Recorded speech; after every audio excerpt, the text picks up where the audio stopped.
The Chicago Bears took a trip to Las Vegas and they bet on Black Whale. Y'all want to talk about it? I sure do. Keep it locked.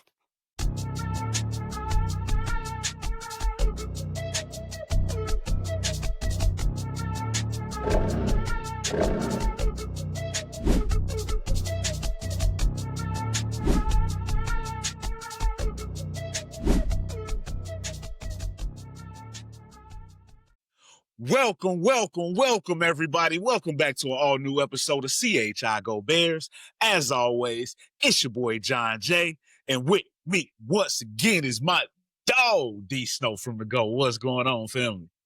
In the famous words of the young West Sider, the young man tongue twister, it feels so good when you ride up to the hood. It's like so good. Hey, baby, we got a win streak, man. Hey, we ain't had a win streak in a long time, man. And it feels so good, man. We went to Vegas and we took over their stadium. And we rocked Vegas South and we walked out of there with the dub. Hey, what my man wants to say? Boy. Yes, sir. Yes, sir. Man, it definitely feels good to walk out of there with a dub heading into the bye week at 2-2. Like I mentioned in the opener, shout out to Josh Blackwell with the block punt to send us home with the victory. Yes, sir. You know, that was a game, D Snow. And ladies and gentlemen, I know we're a couple days behind, but we definitely got some stuff to get into. And bear with me, y'all. The background is coming. You know, I'm still in my unpacking phase from my recent moves. So give me a little time, but I'm working on it. But man, D Snow, that was an ugly game. But they pulled it out. And I was happy I wasn't happy about an ugly game, but you're happy to see some resolve in an ugly game like that. Yeah. You know, you got a chance to really go through it and they proved themselves.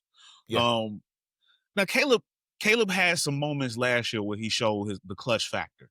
You know, he stepped up big at late in quite a few games last year. It didn't always turn out right, but he did show up in the clutch. But I was glad to see him because he was obviously frustrated. Mason Crosby went crazy. But I was glad to see him rein it in and keep that clutch gene in a tough situation, D Snow. That line got decimated by Mason Crosby. Well, what was your reactions to that? Because I know you was going at it in the text. Because I know, one thing y'all gonna let y'all know about my main man, my partner in crime, JJ. He do not like talking during the game. As y'all know, by watching this show, and if anybody know me, they know I love to talk. I want to do it. So I be hitting him. He don't even be responding because I'm going through a thing through the game. I'm ups, I'm downs. I need medication during the game. I'm like most Bears fans, trust me. And JJ don't want to talk about it because he's doing the same thing, but he's doing it on the inside. Mm-hmm. But yeah, man. Hey, Mason Backwood Crosby. Hey, Backwood Crosby. Mason Backwood Crosby. Hey, man. You got your players that they come out on the field and they show what they play, and then you got your players that talk shit. He's all of that. No doubt. That dude was all over Caleb those first two quarters. He was trying to get in his head. He was man blocking passes. He was tackling them. He was tackles for a loss. Tripoli looked like a deer in headlights. Like that was one of the first things I wrote down. Like actually, let's since you brought that up, Tripillo, the Tripoli is dirty work. That's hilarious. Sound like a dish. But man, pass some of that Tripoli over here. Yeah. But, ladies and gentlemen, before I get into that, please do your boys a solid. Help us get into that algorithm. Drop a like, because I know you enjoy it. The man's name right. Drop a like, share this thing, and subscribe because we get busy over here, man. Italian style. Yes, but okay, so Theo Benedict, the Canadian Eagles, started the game at right tackle. Yeah. Braxton Jones started at left. But about maybe 3-4 minutes left in the second quarter, they made the change and put Tripillo at right and moved Benedict to left and sat Braxton Jones. It wasn't perfect, but things got a little bit smoother. It did. It got a little bit smoother then. But he was putting in. Crosby was putting work in at Benedict when he was on the right. Hey, He was much he had better that at the boy in that left. blender. He had him at a blender. Yeah, he was much better on the left side. But he did so much training camp practice on the left side, so it was a surprise to see him get the start at right when Trapillo was the backup. No, I think our line is still a work in progress, man. Like 100%. when it comes to the defensive line and offensive line, man, that's a brotherhood. It takes time for these guys to get to know each other, get used to being in those trenches, and get used to going through the good and the bad. It's like being in the army and in a war. When you in that trench, that dude in the trench with you mean the world, and you ain't thinking about your wife, your kids, your wife, your girl on the side. Only thing you care about is the dude that's in the trench with you, and that's what that does. And I think they're gonna get better. I think this is growing pains, and I think we're gonna get better because that's the one thing people keep asking me. Like because the one thing that I'm seeing is a lot of chances when Caleb can take off and probably get 5, 10, 15 yards. Absolutely. And people are like, why he not running? I'm like, man, when you get hit so many times, man, hey, he nervous. The boy got nervous feet, so it's taking everybody. And he prefers everybody gotta to get throw. comfortable with everybody. And you got to remember one thing about Caleb. Go back to the pre-draft process. Yeah. He did an interview, and one thing he said that stood out, I will never forget, is he said, I don't ever want to run. I don't ever want to run. He want to be a pocket pass. Okay. He want to pass. He want to throw the ball. He run because he got to run, but he never wants to run. Yeah. Hey, that one big first down to Zacchaeus in the fourth quarter, it was like he probably could have ran for 30. It was so wide open on that side, and he threw a pass on the run, and I was like, okay, he caught it. Because I'm like, man, you it's right there. Like, just like you could have damn near slow jogged and got the first down. But he threw a pass on the run off 1 foot, and I'm like, but in his mind, that was the better decision. So I have to go with the quarterback. I gotta trust him, I mean, he makes those off-balance plays. He makes the hard plays look easy and the easy plays look hard.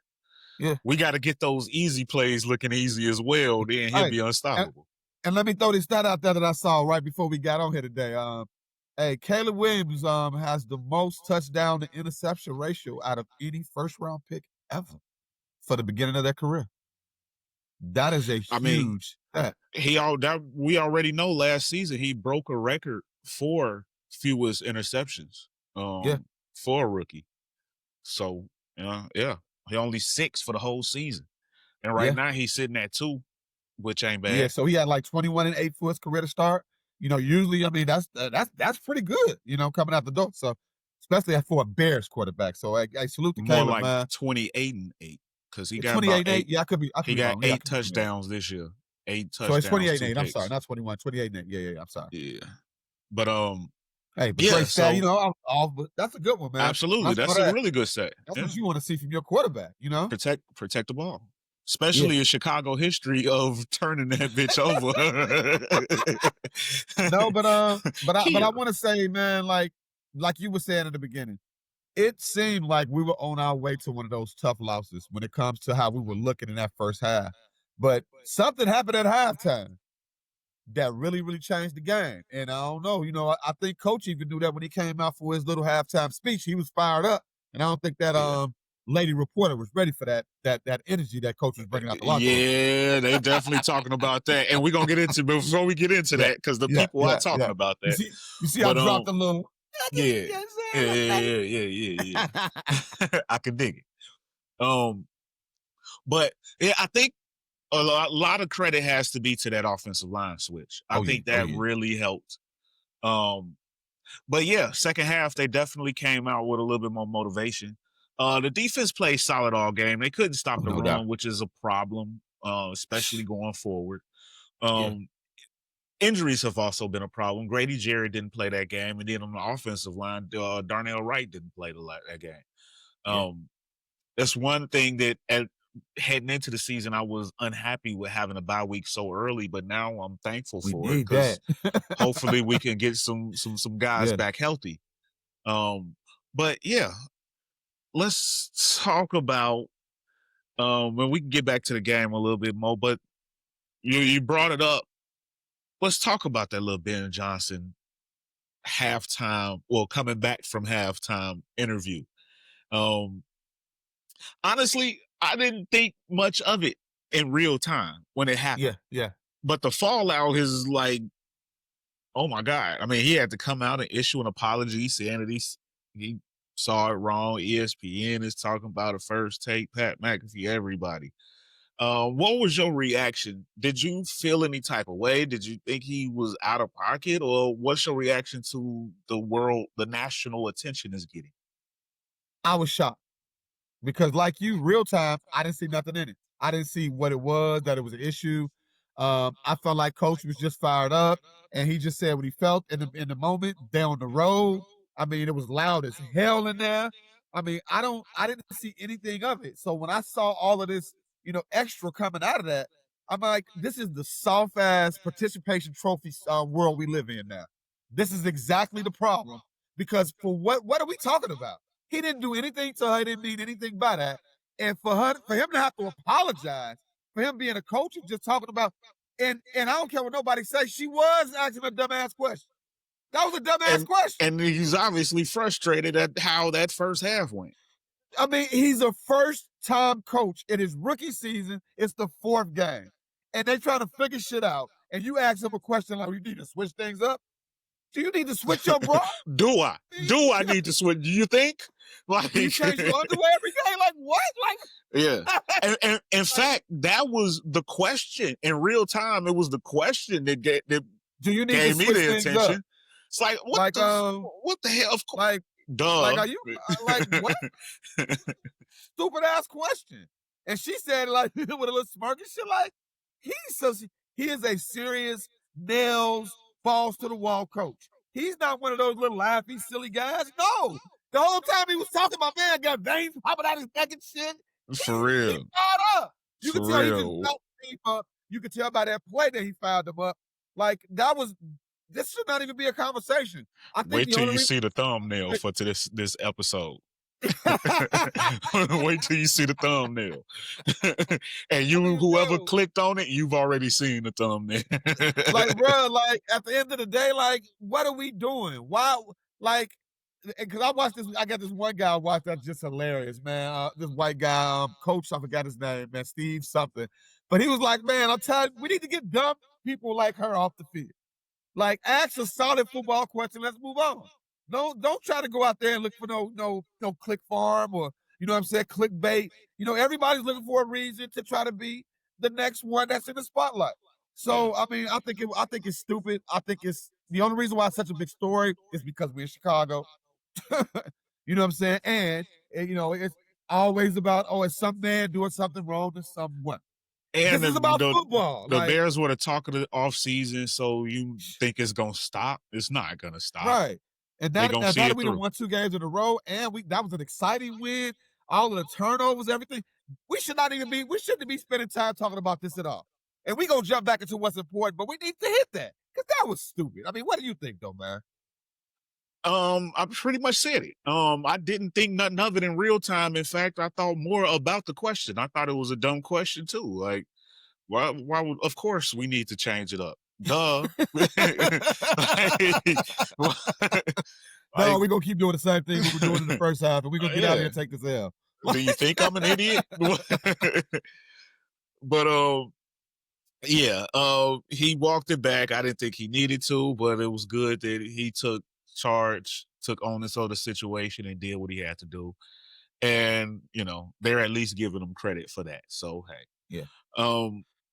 But back to that game. Yeah, man. Ashton Jeanty. Man. That's a name we talked about a lot. And of course, he starts off the season slow. And once he sees the Bears, not only he brought back the Michael Myers stance in the backfield. I saw that. I was going to bring that up. He hadn't been doing that. Weird. That was the first. Weird. Him stand like that. Yeah. He brought that back. He did that during college, and they stopped him with the first few games, and he brought it back. And of course, he went Michael Myers on us. Torched us.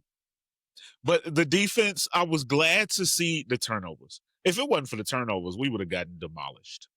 Let's be real. The defense needs the game ball. Tyrique Stevenson, that's a couple weeks in a row that he's shown up. He is turning the page. The real test, the ultimate test, is the revenge game. As soon as we get back from this Yep, and bye Jaden week, will be back. Jaden will be yeah. back then.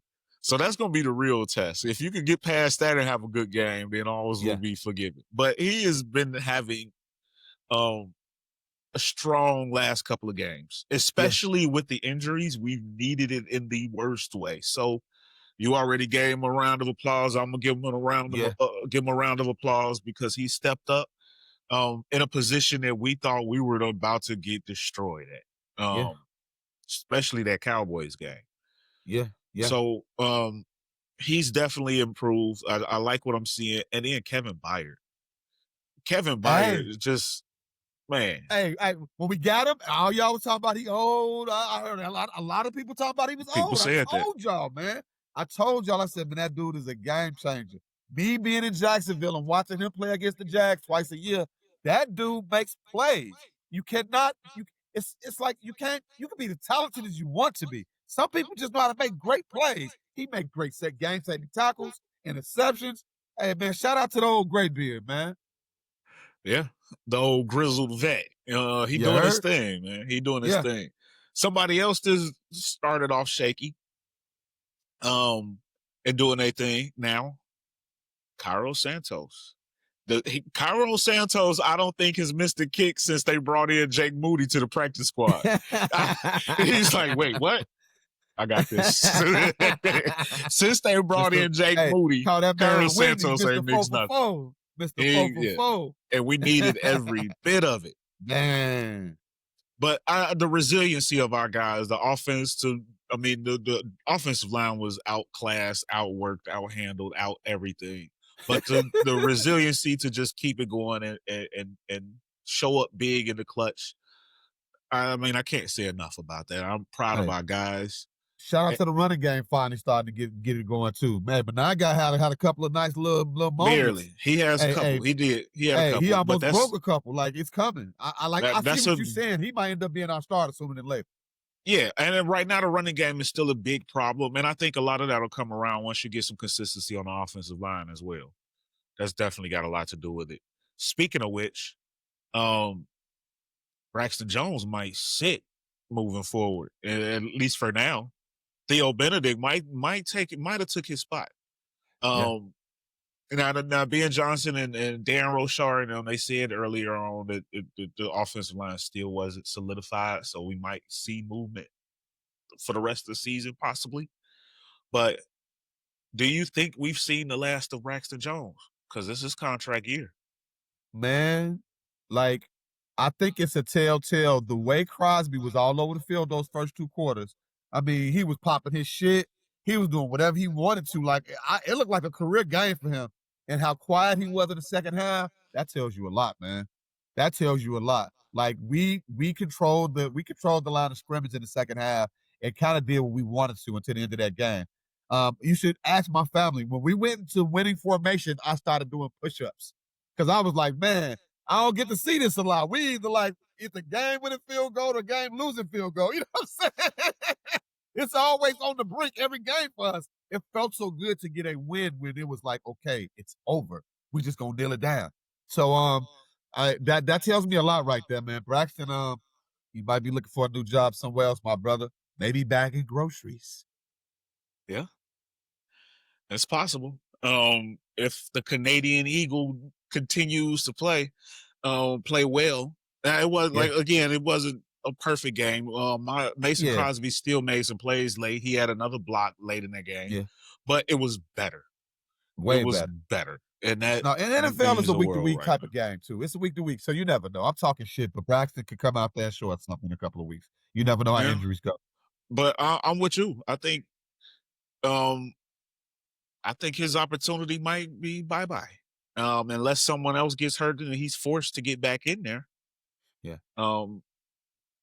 I feel like maybe Benedict gets a longer leash. I don't know if that's necessarily a good thing, but he looked a lot better than Braxton, and I'm fine with them giving him a shot going forward. Some other side news around the league, and I talked to you about this yesterday, and I wanted to talk about it on this show to hear your thoughts as well as you guys is watching at home. I want to hear y'all comments on this. But Malik Neighbors at that ACL injury, as did Tyreek Hill after last night. So ACL, shit, I don't know what that was. I gotta add that into this equation too now. So now, if the New York Giants or Miami Dolphins come calling about DJ Moore, do you listen? Do you pick up the phone? What would you accept in a deal if you're willing to deal? D Snow and y'all at home, get in them comments. I want to hear y'all response. Oh, I'm listening because, of course, that's what our GM does. He's gonna always be willing to deal.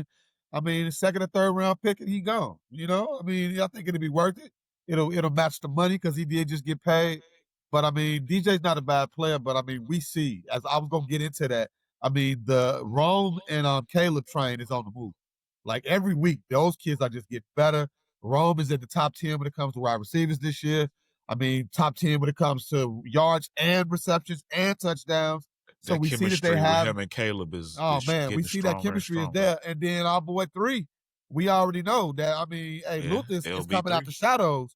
He's so and then we all know. I mean, our tight ends haven't really had a chance to shine, but we have a lot going on there. I mean, I think it's worth the listen if you're gonna give us what we need in return. And I think he might end up getting some calls because he is looking like the odd man out right now.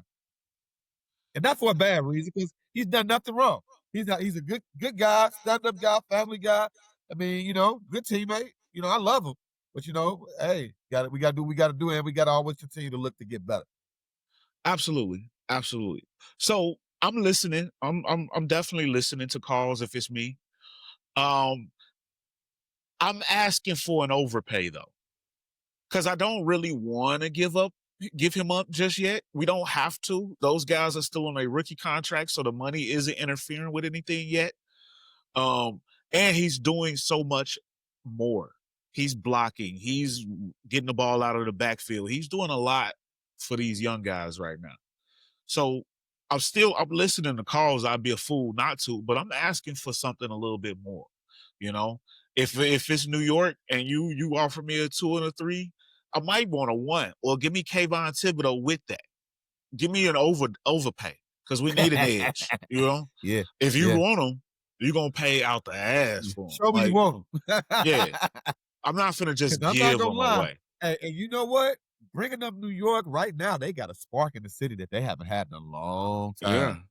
And now that they don't have a number one receiver, they might be willing to overpay to continue to make sure that their number one quarterback is gonna get better. Because I ain't gonna lie, they got something with Jackson Dart over there. They got a little energy. They need somebody to throw the ball and to. Cam Scatterboo. Hey man, I like Scat Pat. Hey, I like him, man. Yeah, I liked him. I liked him for the Bears. I hate it when they took him too. I hate it when they took him.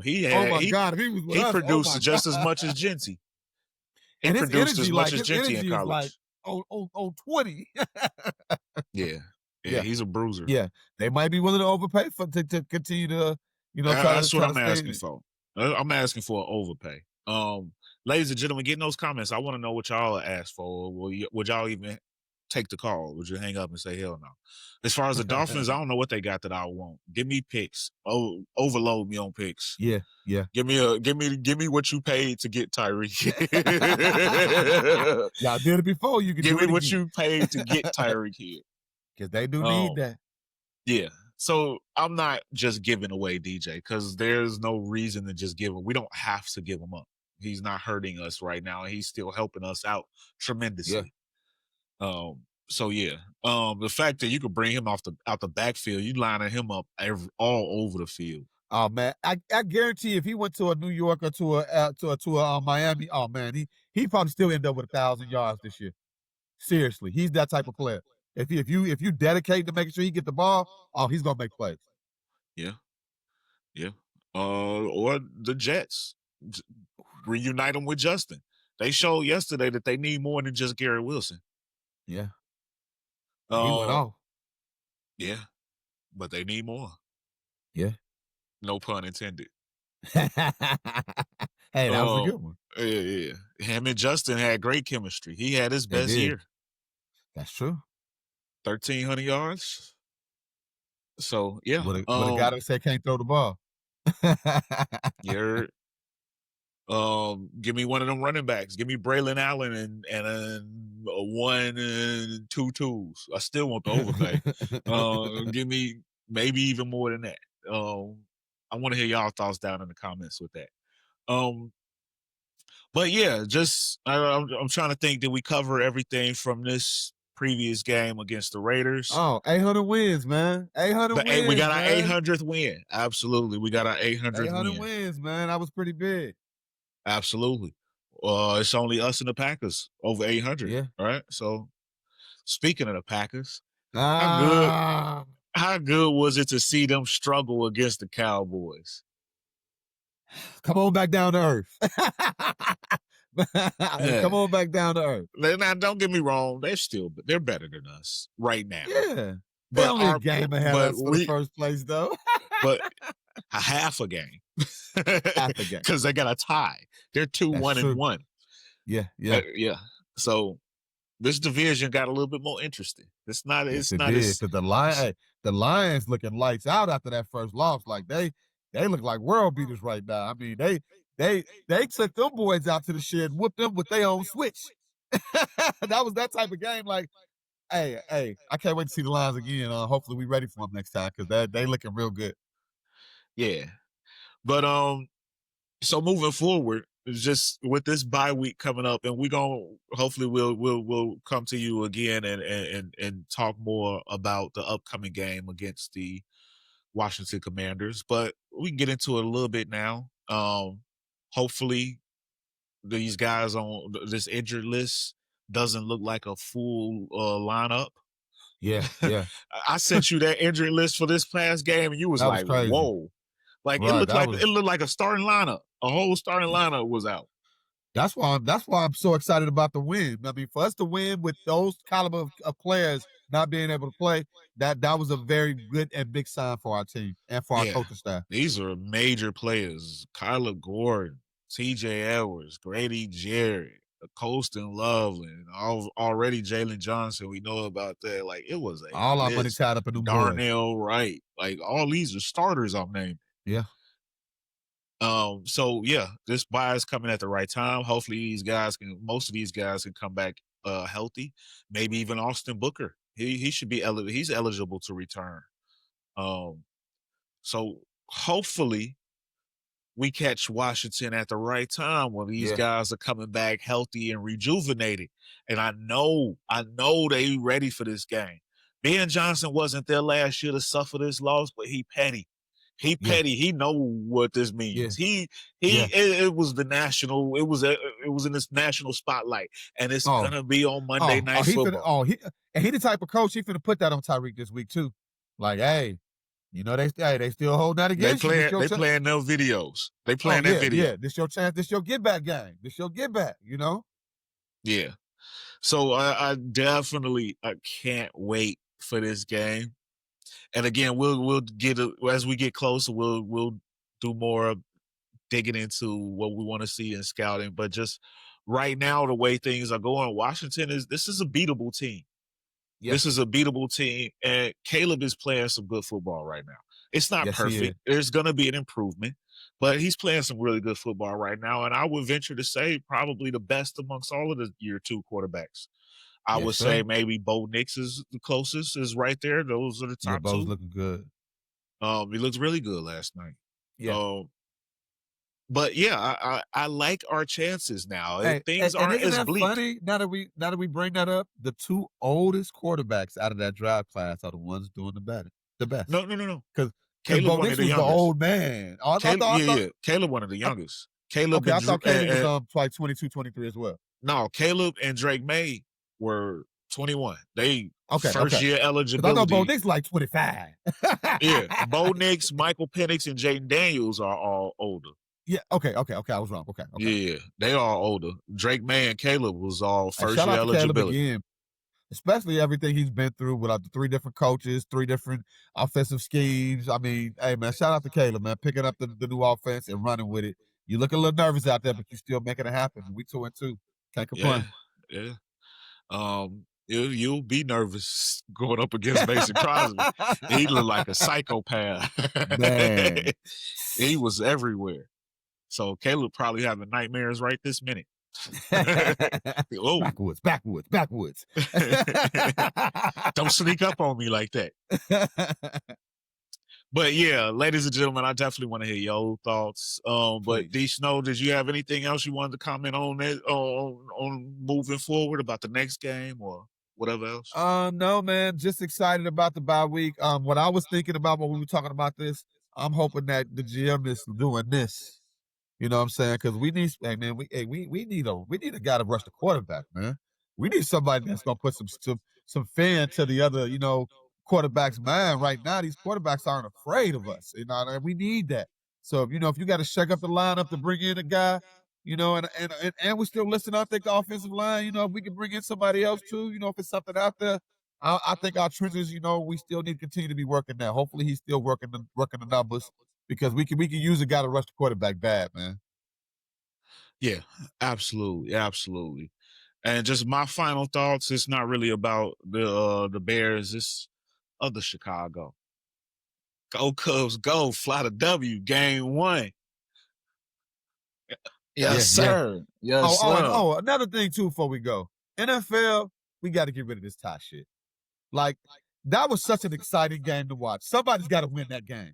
We can't go home with a 40-40.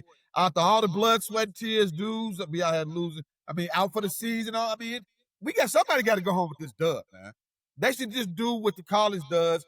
Just let them start at the 10 or the 5. Whoever gets the touch, we need to just speed it up. But we need a winner. We need to find a way to have a win at the end of the game. I don't like it in any sports. In baseball, in hockey, nobody. We should never go home with a tie. We don't come to go home with a tie. If that's the case, we might as well stay home. Because it's like we didn't even play. So we need a win at the end of the game, man. Sports is about wins and losses. It's not about ties. On that, and these videos of Tyreek,